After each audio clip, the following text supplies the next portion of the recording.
Hello everybody and welcome back to some more Buried. And this game is going to be interesting because I have not played it for about 3 days, so we're going to get straight back into it. So, we're going to go over our choices that we made last episode, which was a few days ago, and let's go to get straight into it. I'm excited, let's play some more. Curiosity. You and 61% of players ignored the warning sign and looked at the glowing reactor. Selflessness. You and 36% of players stayed back when Marcus was pointing the gun at Dennis. Mercy. You and 65% of players were easy on Marcus after he surrendered. Begin Chapter 2.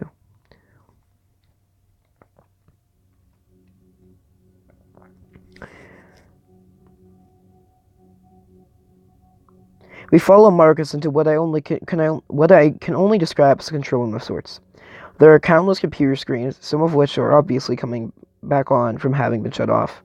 Everything looks extremely complicated, from screens filled with code and data to what is obviously a security system. It reminds me of a miniaturized version of the Operations Center in just about every space travel movie I've ever seen. Marcus is running from one screen to another, apparently looking for some pertinent bit of information. Where's the first aid kit? I snap at him. Marcus stops in his tracks, as if he has forgotten the whole reason for bringing us down here. Oh yeah, he says, rushing to the left side of the room. There, he anchors down by an open panel in the wall, what I assume is the emergency wall from where he got the rifle. Peer into the wall. We're not going to look at the computer screens. No. I peer over Marcus' shoulder into the wall. It has opened. It's much larger than it looks from the outside. It's partially filled with file folders marked class, but a few rounds of ammo for the rifle,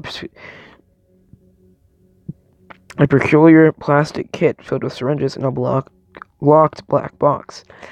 As Marcus digs around, one of the folders slips open for the split second. It's open. I see a scanned document and a color photo. The photo shows a male corpse with its guts on the outside of its body as if it has been torn inside out. There's also a massive swelling on his head. I almost like his skull is about to explode. Marcus slaps the folder closed, and then I turn my attention to one of the syringes. It's filled with violet-colored fluid that, while rather pretty in color, looks deadly. Marcus finally puts that first aid kit and pulls out the first aid kit and turns around. When I look back to motion Dennis over, he's paler than ever. Come on, I tell him, but he's not moving from the place on the floor where he sits against the wall. I slide the first aid kit over to him and go scrambling to his side. Between the struggle for the rifle upstairs he had arrived in the room, he's faded fast. I struggle to lift his shirt up, and then over his shoulders as the dried blood holds it in its place. The mere act causes him to grimace. This might hurt a little, I tell Dennis. He only nods. He doesn't seem to care.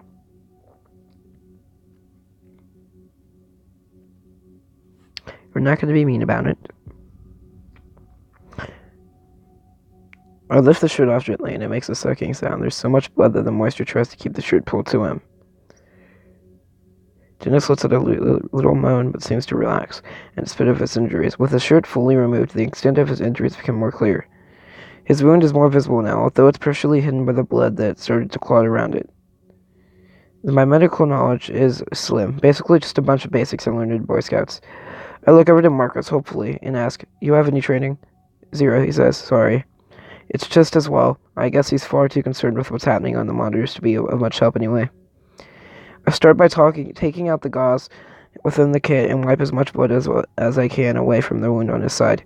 It's even worse than I had figured from the start. The gash is deep and dark. I'm pretty sure it's infected too. He's going to need stitches, that's for sure, but I have no idea how to even start that. Besides, I don't see the tools for it in the kit. When I splash rubbing alcohol over the wound, he responds with a hoarse yelp of surprise, but nothing more. His eyes are locked on me, and he looks appreciative, but he's also scared. "Be honest," Dennis says, hopefully. "How bad does it look? You think I live?"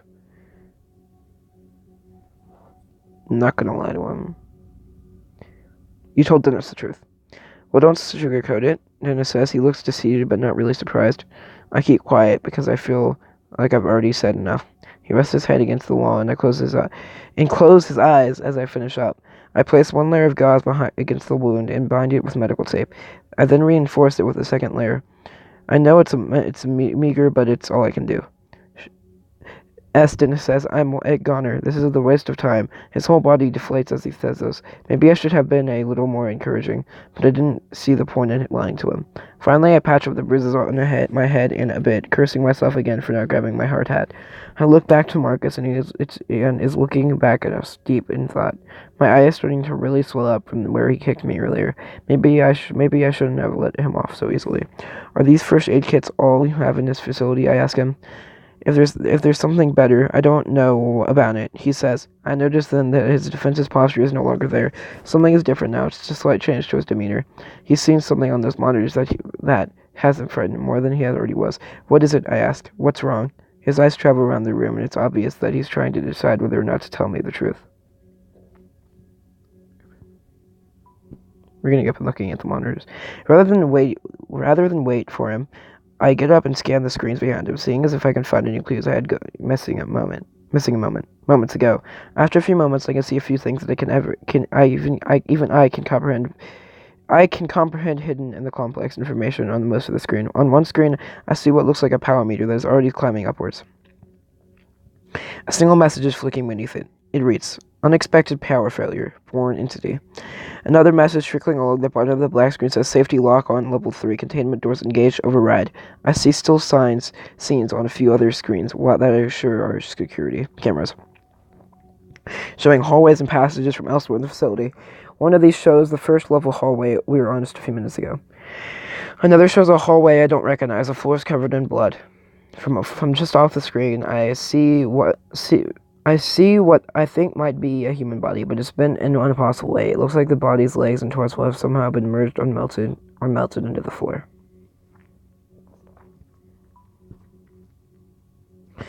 I have no idea. I didn't see it, he says. Whatever happened to that guy, it must have happened in the last minute or so. What the heck? I ask. There's something still happening. Are we still in danger? He turns away, clearly fearing he has already said too much.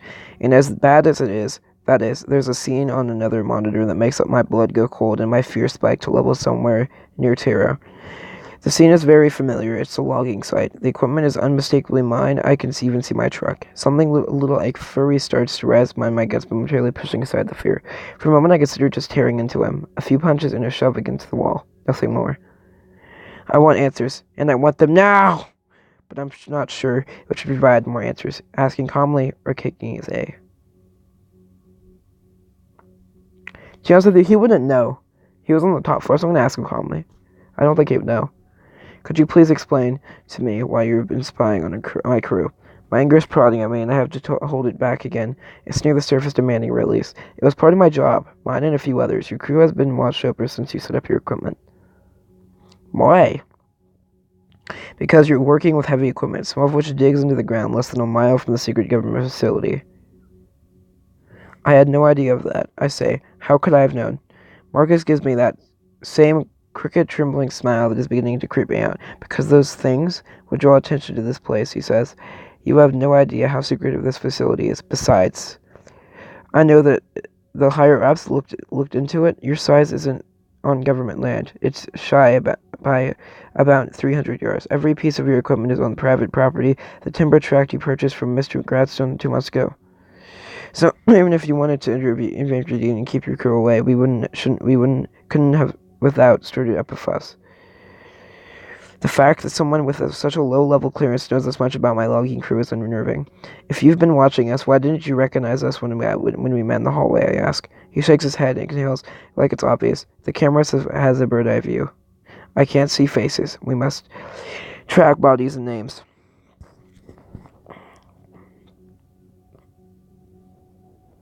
I'm going to get aggressive now. Look, Marcus says, all of you were on the site as usual before the incident. It had been a few hours since I had checked, though. I could tell he's starting to get rattled by his interrogation. He continues with the eye fixed on the keyboard. They might have come near the facility, or maybe not. I don't know. I'll tell you if I did, okay?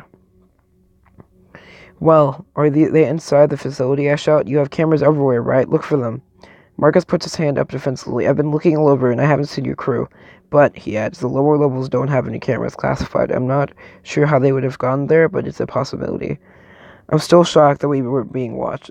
Do they know everything about us? I'm telling you, Marcus said. The depth of the influence in this facility goes deep. There are 36 employees down here.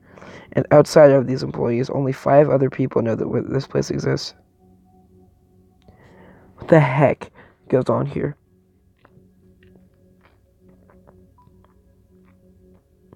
What do all these people do here? I ask, keeping my voice level. He doesn't even pause to consider if he should go any further. He actually laughs when he gives me the answer. I honestly don't know everything.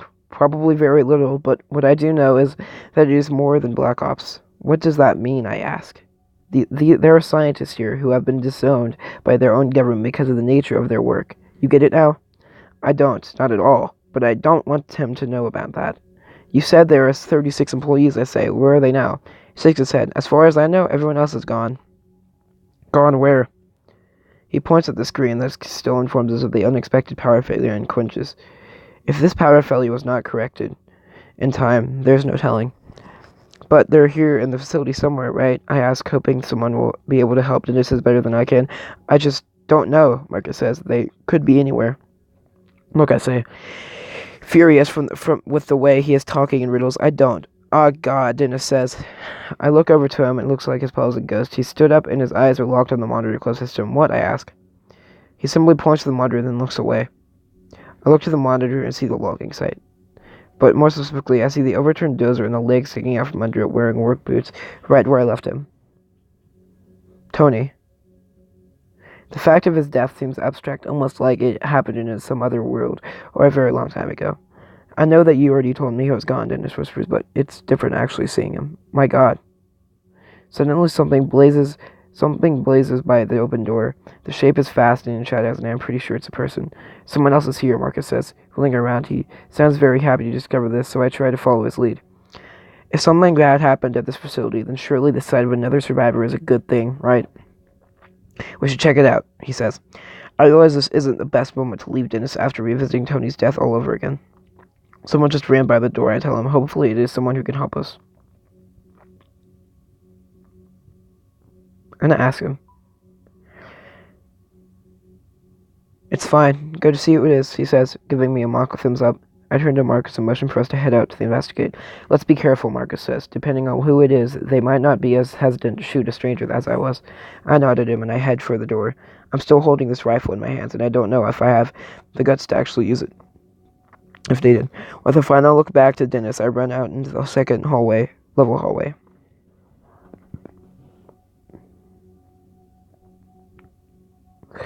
Okay.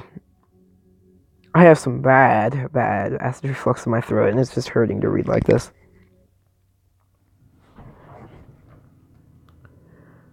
Oh, that's creepy.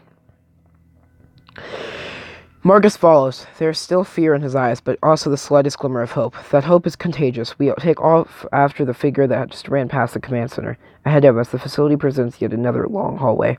Right away, I notice that this level of the facility seems darker, even though the lights are all on. The hallway is adorned with numbered yellow doorways and large white panels along the walls. It's clean, well maintained, but there's something ominous about it. Up ahead, I see fleeting motion of something dark cutting quickly to the left down a corridor. There, I say, quietly pointing up ahead. Marcus gives a nod, and we continue chasing after the person we saw blazed by the command center just moments ago. It then occurs to me that this person could be little like Marcus was at first, armed and scared. I'm gonna shout at them. Hey, stop! Who's there? I get no response, and I'm unsure if I should be relieved or upset about this. The last person we met nearly killed me with a rifle. Why would this person be any different? I quickly dart around the corner and take the same shooting stance I've seen countless times on TV. There's a woman standing there about 10 feet away. She has a reddish blonde hair and a small, mousy build. She looks terrified and is visibly shaking. She's probably in her late 30s, wearing a lab coat with dark jeans and green Converse low tops. I have a strange sense that her fear is not just about her sudden appearance. She looks like a woman who's been running scared for a while now. Her hands are raised in surrender. She's not holding a weapon. Marcus slowly approaches her, taking a few steps ahead of me. It's Amy, right? He asks. She blinks, seemingly surprised that he knows her name. Yes, she says. And you're Marcus. She nods absently and then looks up to my rifle. I'm not going to use it. Now, how do I know that? She asks. You're trespassing on government property in the midst of a huge, catastrophic event, and you have a rifle. How am I supposed to believe you? I have a friend back in the command center who needs medical attention, I say, and we're looking for the rest of our crew. I'm really sorry, but I don't know where they are, she says. Do you know what's happened? Marcus asks, from the power outage. I don't know what caused it, she says, but there was an experiment taking place when the outage occurred. Something happened, and she trails off here, giving me a look of disrespect. I saw things on security monitors, Marcus says. The experiment failed, didn't it? I don't know the specifics, Amy says. I barely escaped the third floor. I was going to the command center to see if the security footage showed anything, but then I saw you and the gun. Listening to their conversation, I'm feeling totally in the dark. What experiments? Amy looks at me, her eyes wide and terrified. Who are you, anyway? She asks. I quickly give her my story. A logger stranded in the woods following a particular explosion at the logging site. As I tell her, recognition blooms in her eyes. You're one of the loggers. Yes. She then looks to Marcus and says, I thought they were being watched. There were, Marcus says. This was a freak accident, and there's no proof that they were responsible. I feel myself wanting to submit to all of the questions that are being piling up in my head, but Dennis is waiting for me. Ask about medical help for Dennis. No, we're going to ask for medical help, dude. We're not just going to abandon that. I decide that despite my curiosity, I need to get Dennis help as soon as humanly possible. Look, is there any medical help to be had here or not? I ask. Probably, Amy says, but you'd have to find Colonial Barksdale. He knows where all of these sort of supplies are. And where is he? Where is everyone else? I ask. At this, Amy starts to weep. She falls to her knees as if someone had struck her from behind. Gone, she says. Some are killed, and some are just, I don't know, they disappeared right in front of me. Yes, she answers. They were here on the second, and gone the next. She snaps her fingers together for effect. Gone. Something here with us, Amy says. We were conducting an experiment and it all went horribly wrong. Something came through. Came through what? Marcus asked. I don't even know that much an entity, but whatever it is, it's still here somewhere, Amy responds. How could you not know? Don't you have full security access? I asked. No. I have access to almost everything, but there are 2 levels of security beyond my clearance. So what do you suggest we do now? I ask. I'm not sure, she says, wiping all her tears away, but if you want to find your crew, we need to find Barksdale. He's in charge. Where is he? I ask. Down on the 3rd level, in the hangar. Then let's go, I say. It's not that easy, Amy says, again, looking to the rifle in my hands. Why not? Like I said, something came through when the power went out. There's several of them, all roaming the 3rd level. What came through? All I know is that the others referred to them as entities. Amy shudders as she recalls the horror she had seen. I don't even know how to describe them. I didn't get a good look, she says. All I did was run for my life. Behind me, I just heard screams. I know it's not very scientific of me, but I didn't feel like sticking around to learn more. She's right, Marcus says, stopping off my train of thoughts. The things I saw on the monitors, it was crazy. This is insane, I bark. I'm going to the 3rd level so to find this Barksdale guy. Thanks for your help.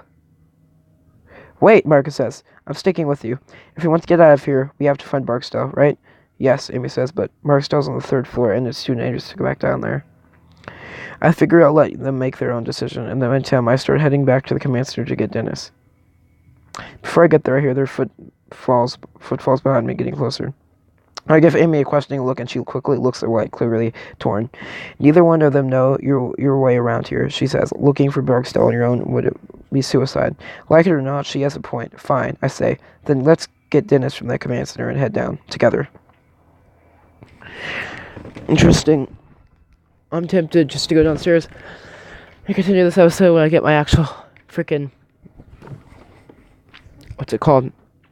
Acid reflux medicine. That's what I'm tempted to do. But, at the same time, I feel like I should just continue and finish this off.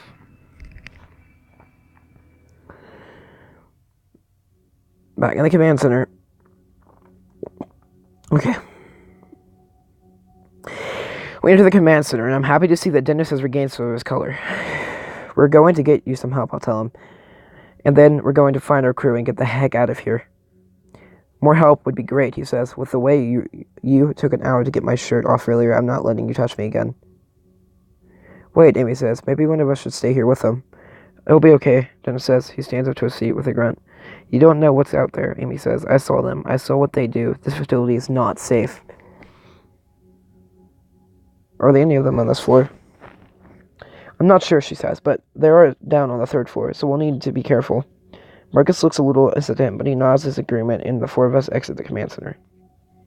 Heading back into the hallway, I look back to the monitors. I take a final look at the screen that shows my wrecked logging site and feel a pang of sorrow. Then I look to the other monitors showing live feeds of the facility's security cameras. I try to tell myself that I'm not going to look for any sign of any amphibious creatures, but I can't. That's exactly what I'm doing, and there's no need to pretend otherwise. We head back through the hall and towards the elevator. The tension exists between us like a physical presence. And we're going to continue.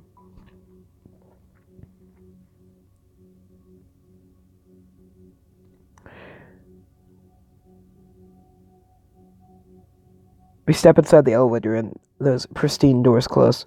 Inside the elevator, Amy seems to have become much more guarded and distant from us. I want to assure her that I mean her no harm, but I'm also not going to put the rifle down. So you have pretty high clearance in this place, right? I ask her. That's right. So what kind of experiments are we talking about? What went wrong? When she starts to answer my question, I could tell that it is something of a relief for her to get off her chest. There's been a lot of work on project taking place here over the last 3 years or so.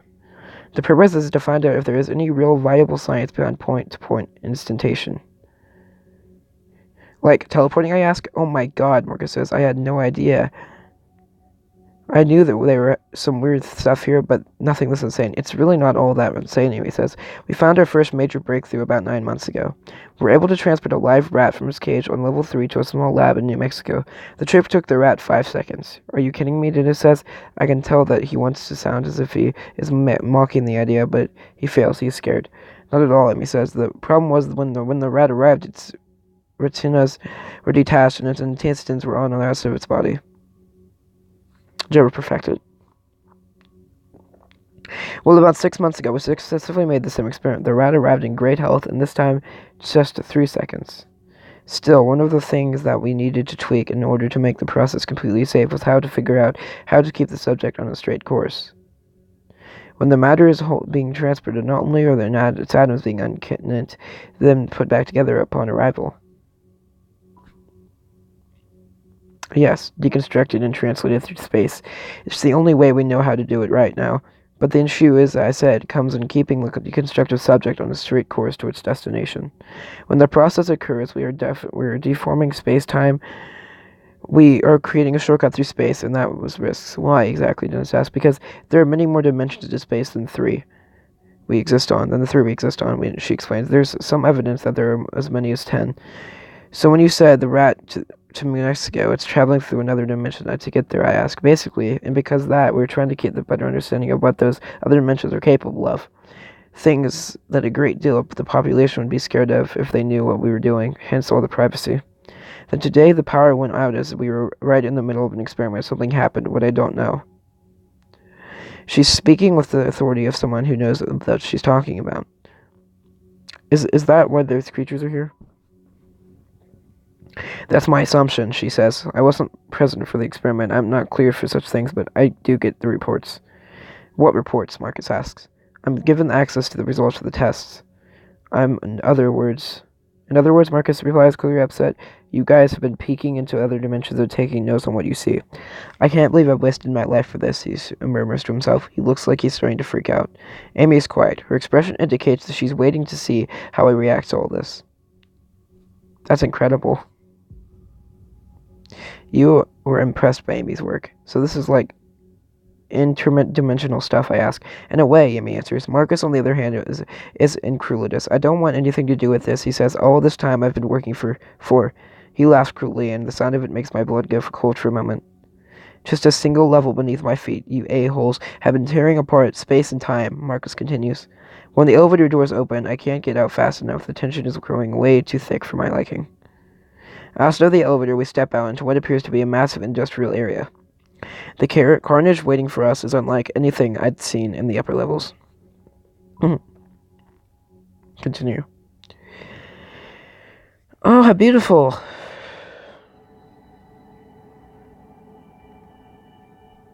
The area looks industrial, like everything was built for utility only. But more noticeable than that is all the blood. My god, I have never seen so much blood. These creatures must have been a field day. Had a field day. Holy S, Marcus says. Looks like a man just awoke from a very bad dream. There was more personnel in this area than the experiment went to Highwire. Amy says, as if explanation makes it all better. The research you all do down here had better be worth it, I say.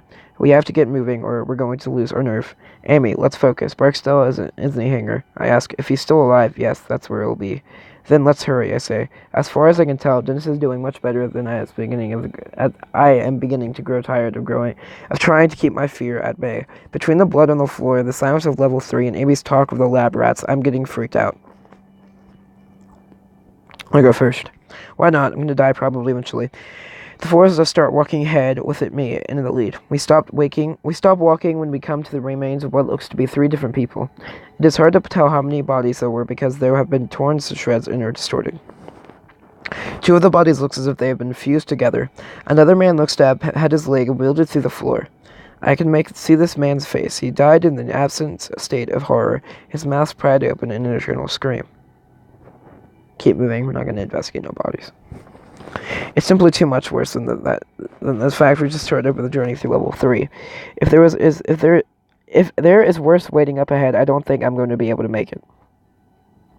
Dennis steps up beside me, and when he speaks, his voice is soft and flat. What in the heck could do that to someone, he asks. The thing I saw, Amy answers. They can do it pretty easily, I think. She looks pale, and I think that she may pass out at any moment. Tears spill from her eyes, and she is visibly shaking. But she soldiers on, looking back to me and stepping to the side of the gruesome carnage. Her eyes again go to my rifle, and she doesn't look very hopeful. You good to go? She asks me. We need to move on, but for some reason I can't take my eyes off the scene. My mind is reeling, trying to process it all. Yeah, let's go. We're not going to stay here. We leave the grisly side behind, moving into another equally distorted area. From what I can tell, the next room was once an area for experimentation. The place hasn't just been destroyed, it had been physically altered in a way that makes no sense. The grinders look to have been warped, their very materials distorted and twisted. To my right, a machine has been capulated and looks to have somehow merged with the wall rather than crashing into it. Beyond these phenomena, there is a stranded violence I see was expected to see. There is a limp arm sticking out from underneath the wreckage and more blood. I see no other signs of explosion, which makes me wonder just how this happened. Seeing the aftermath is sickening enough, but it makes me wonder if Amy saw it while it was happening. Did you see what happened to those grinders? Did you see how these people died? I only caught a glimpse of it, she says, taking a deep breath. I was closest to the exit, so I just started running. But it was like trying to focus your eye on something that was too close. People's bodies just started twisting and turning. And the thing that did this, it looked like. She doesn't finish. She's cut off by some echoing to the facility. It comes from behind us, slightly to the right. I'm not sure what it is, but it makes my blood feel like ice. It sounds almost like a static from an AM radio, but there is a high-pitched noise beneath it, and I can't even start to fathom. What in the heck is that? I ask, instantly clapping my hands to my ears. One of them, Amy says, her voice was whispered. One of the creatures. That's what they sound like? Dennis asks. I see that. He's leaning against the wall again, wincing at the noise. I suddenly realize that I have a death grip on the rifle, ready to shoot at it the next thing I see. How far do you think they are? About 100 meters, she answers. Not far. Everyone seems to take this as a cue to start moving again. We make our way around the office wreckage without any purpose in our step. We barely make it to the other side of the room, approaching a dark hallway when another high-pitched noise sounds out. This one is louder, closer. We all share a terrified look, and I can tell that Amy is on the verge of losing it. I grip the rifle tightly as we head through the hallway in front of us. Can you kill these things? I don't know, Amy says. Dennis speaks up, his voice like ice. Then let's haul A, huh? No one says anything after that, but I can feel the presence of terror around us, passing into one of us like some new violent gravity. Continue.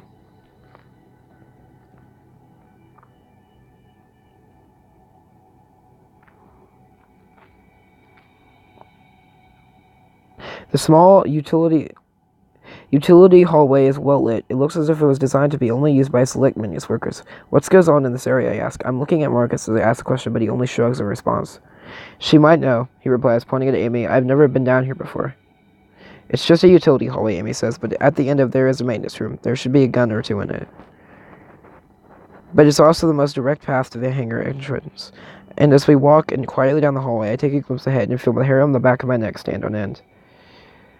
The lights become more sparsely spaced, and it's impossible to see just how far the hall extends into the darkness. This hallway has the occasional trace of bloodshed, but nothing like the main area we've come through. We continue further down, and just as I begin to see what looks like a large metal door further ahead, I hear yet another shrill sound. This one sounds farther away, but no less demonic. How many of these things did you see? Dennis asked Amy. 3, but that's just what I saw. There could be more. What did they look like? Dennis says. Yeah, what are we doing with? We need to know what they look like. I don't even know how to explain them, she says. Monsters, that's the only word I can think of. My mind seems to struggle just trying to understand what I was seeing. They're big, and they seem to jerk around every few feet or so. They look like they're made of light. That's about all I know for sure. You know, my ex-husband always said I'd like to let my work kill me, she continues, seemingly unable to stop herself. I mean, I doubt he imagined this exists scenario, but still. As we make our way to the hangar doors, another high-pitched noise rings out, angrier now. Emmy stops walking, causing all of us to stop and turn to her. We have to do something to slow those things down, she says. No, Marcus snaps. There's no time. We need to distance ourselves and get to the hangar fast. Amy ignores him, deep in thought. There's an old hydraulic door set into the wall right there. She asks. It hasn't been used for 3 years, though. She looks to me, pleading her eyes. Together we might be able to pull it closed behind us and keep those things back. These old hydraulic doors weigh a ton, Marcus says. There's no way it would work. Roger, Emily says. What do you think? They'll have a harder time getting it to us with these doors locked. Look, Marcus shouts, turning to me. We need to get to the hangars now. Are you actually kidding me? Is this a really freaking choice?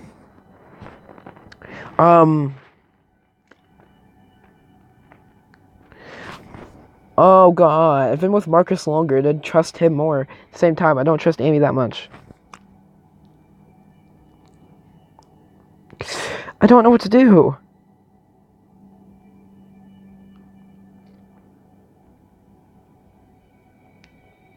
It's better to try something than not try it at all. You decide to try and close the doors. Dang it, Marcus says. We don't have time for this. Amy ignores him and starts feeling along the hallway wall for a group. Dennis and I start to look as well. A minute passes and I see a small metal frame that runs from the floor to the ceiling. Is that it? I ask. Yes, Amy says. I look to the floor and see the old metal track that runs along the frame. Let's move it, I say. Amy, Dennis, and I start pulling as hard as we can. But it barely budges an inch. Behind us, the static noise rings out again. My heart seems to shudder with Marcus lets out a little whine. We're running out of time. We need to go, Marcus screams. These things are getting closer every second.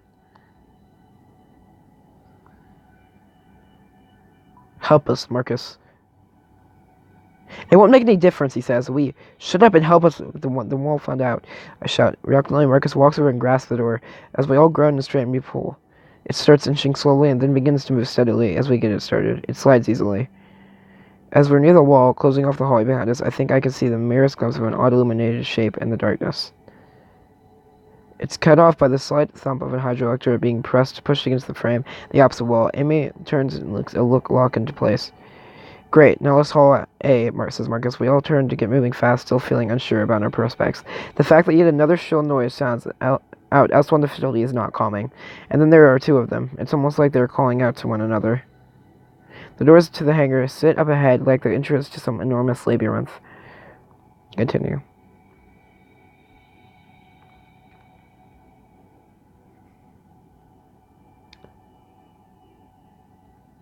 Is that the hangar door? When we reach the hangar doors, I get a true sense of how impenetrable they are. A computer terminal is mounted on the wall nearby. It has a red blinking light. Any idea what this means? I ask. It's an automatic lock. It's failsafe from the lockdown, says Amy. I've never been down here before, as Marcus says. If I had known this door was here, I would have opened it earlier. How? Amy says. The fear in her voice is more present than ever. For the command center, he says. You need to override from the first. Then use this terminal to open the hangar doors. The command center on the second floor, I ask. Yeah? Amy shakes her head and lets out a nervous laugh. Are you kidding? She asks. We just pulled the hydraulic door and blocked off the hallway, you remember? If we want to get into the hangar, we have to get back up to the command center, Marcus says. Isn't there another way? Turning to Marcus, Amy replies, well, there is another elevator, but we'll need to go through the biochem storage. I need to stay with Dennis so he can rest, I say. You two go. You know your way around this place, and you know the controls, Marcus. And you know the controls. Fine, Marcus says, but we'll need to be armed. Oh, God. Oh, no. I'm gonna give Amy the gun. I trust Amy more than I trust him. I hand Amy the rifle, and she turns to go. Marcus gives a concerned look, but follows her long behind her. Once Amy and Marcus make it a good distance down the hallway, Dennis lets out a nervous laugh. And then there were two, she says. Dennis looks much better but he still needs to use the wall to stay standing. Didn't Amy say that there were guns in emergency kits in the maintenance room near the hangar doors? I ask. Yeah, I think so, Dennis says. He looks exhausted. I look ahead and see a door to the right that reads maintenance. Might as well give it a try. I go to the doors and try to open it and find that it's locked. Let's kick it down. I give it a frustrated kick, but it doesn't budge. I'm about to try again, but that's when I hear a gunshot from just down the hallway. My first thought is that Amy and Marcus have come upon one of those things, one of the monsters, but I don't hear any of that strange sounds I've came to associate with them. Our alarm bells go off in my head, and before I know it, I'm heading back in the hall, away from the hangar doors. Stay here, I'll be right back, I whisper over Dennis's shoulder to see if the figures can recognize this room. Where are you going? He asks. Don't bother answering him as I bound through the door where Amy and Marcus went. Okay, this is a longer chapter. What a weirder looking room. As I enter the biochems room, we start walking between the massive silos and wonder what classified chemicals could be inside of them. I am fully expecting one of the Amy's creatures to come flying out from the intersection of halls up ahead. I think I overhear a voice, a woman's voice. It's Amy. Stop! Let go of the gun! I run ahead so fast that I almost trip over the two people in a life or death struggle. My mind tries to process what I am seeing, but it makes no sense to know at all. Marcus is wrestling with Amy, trying to take her gun away. When this doesn't work, he throws her to the ground and starts stroking her. Her face is turning purple and her eyes look at the top of her head. Marcus sees me coming out of the hallway, but acts as if what he is doing is perfectly normal. Marcus says nothing. He looks up at me with a sort of hate in his eyes. Through Amy's gaze choking the ice-like chemicals in Marcus's eyes, it's clear that he is not going to stop until Amy is dead. Part of me wonders if he expects me to just stand there and watch, as if I might want to kill her too. Stop him. We're not going to let him kill her. I start rushing towards him before I really know what I'm doing. I bring down my first down on the head, hard across the bridge of his nose, and I am rewarded with a sick cracking noise, because as he falls to the ground looking at me, and if he doesn't understand why I punched him. On the floor, Amy clutches her neck as she grasps for everything. I start to fear that I was a moment too late, just as I see the rifle on the floor thrown across the floor. Marcus seems to notice that this is the exact same moment I do.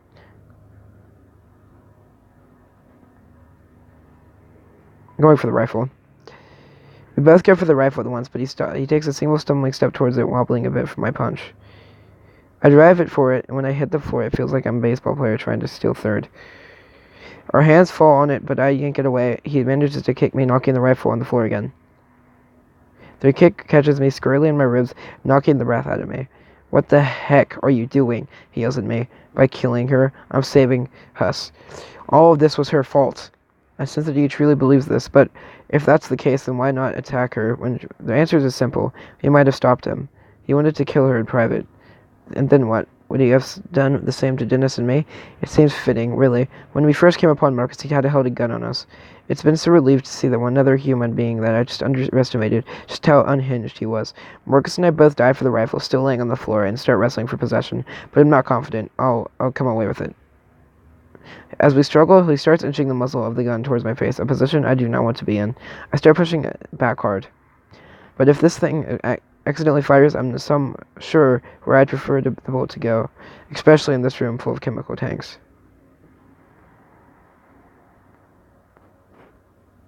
Why would you force it towards the tank that could kill you too? I grunt as I push the muzzle point towards his face. Realizing he is literally looking down the barrel of the gun, Marcus ducks his head out of the way. This makes him lose leverage, allowing me to yank the gun from his grip. I get up to my feet as quickly as I can, swinging the rifle back around on him.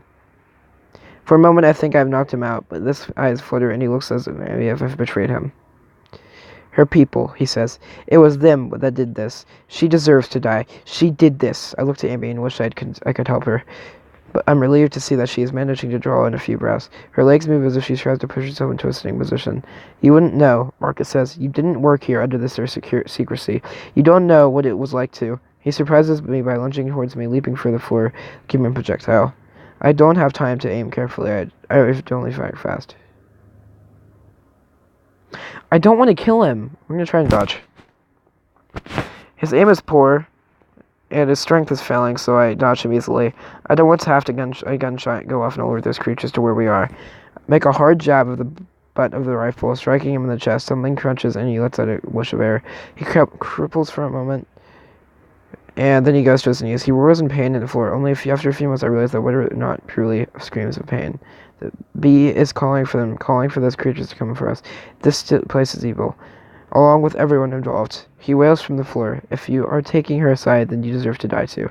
If you want to stop me, you'd better do it now, you coward. The rage in his eyes at Amy, as well as towards me for stopping him, makes me think that he'll deliver on this threat. I raise the rifle again, every urge in my body wanting to make sure he doesn't come back to bite us. But I am a violent man. I'm not a violent man. I could easily not kill him, just to leave him behind. Oh God. What kind of choice is this? Kill him or let Marcus live. I'm killing him. I don't really care anymore. I want him to die. Decide to kill Marcus. I aim for his head and start to squeeze the trigger, but I can't complete the motion while I'm looking at him. I close my eyes tight and squeeze the trigger. The muzzle bursts and I can hear Marcus crumble into the floor. It's not for another 10 seconds or so that I realize I've been standing still, frozen with my eyes closed and my teeth clenched. I try to avoid looking at Marcus's body and instead lean down to Amy. You okay? I ask.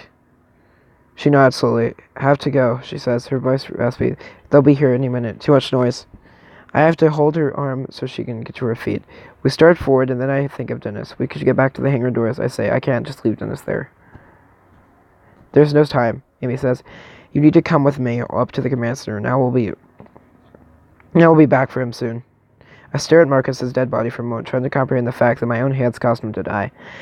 It is a turning point in my life that I will never recover from. But there's no time to weigh it now. As I look at him, another high-pitched static sound rings from the other elsewhere. It's louder, more ferocious. Amy takes off, presumably towards the other elevator she had mentioned moments ago. As we move out, I look back once more at Marcus's body, motionless. We start running, and after the first few strides, another noise sounds out. It sounds mechanical, but at the same time, it also reminds me of recordings I've heard of the Welsh songs. As a metallic creaking and crashing echoes through the door I came in through. They've reached the hydraulic door we pulled, Amy says, confirm what I'm thinking.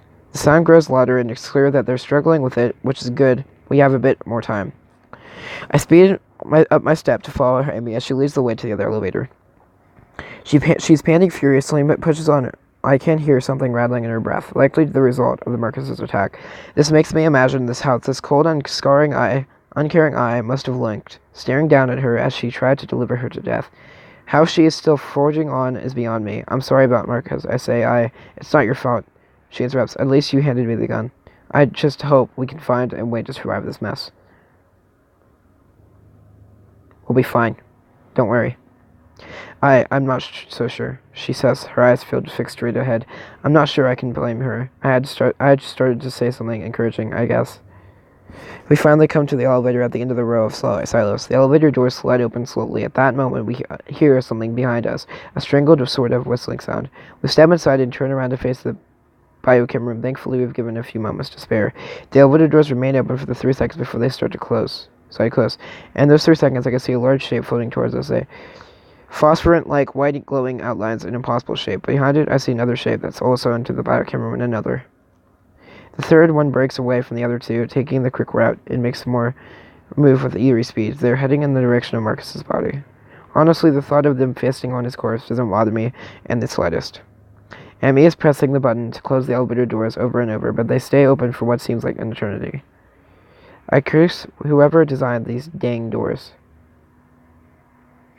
I'm not gonna hide. I'm gonna try and protect people. I'm not gonna kill myself. We can't go anywhere, I figured. So no use in hiding. I take a step and stand over the door. I hold their rifle steady and ready to fire, and that's when I see them in the clear light for the first time. I can see their fractures, their shape, and their colors, but my mind can't quite process it all. Nothing about them makes any sense. My eyes try to see a squid, but that's not what these things are. They're gray and white, and they seem to be nothing more than squirming light. Their appendages are neither legs nor tentacles, but somehow in between, and they don't walk on those niches, but use them to glide.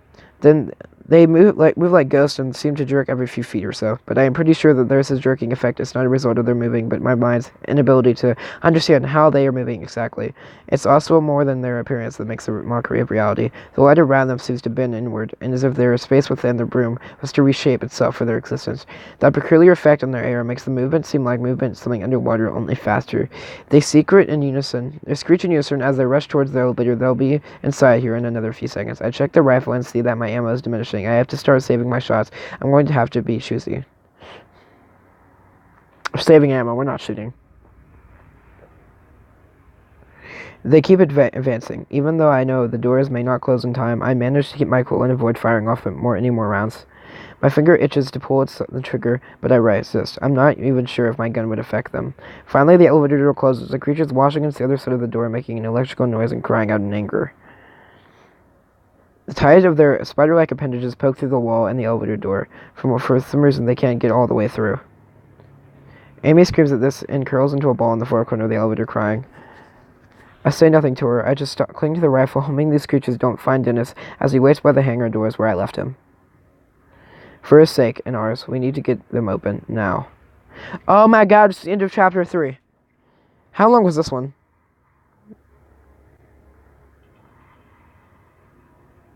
I'm trying to find how long this one was. It's every single time. The big fights and everything else. This is a cool game. I like it a lot. I don't even know if it's considered a game, but I absolutely love playing this game. It's extremely fun. So, into chapter 3. Thank you guys so much for watching this video. If you did enjoy, make sure to smash a like on this video and subscribe for more videos just like this one right here. As well as that, guys, I'll have to see you in the next one. Goodbye, guys.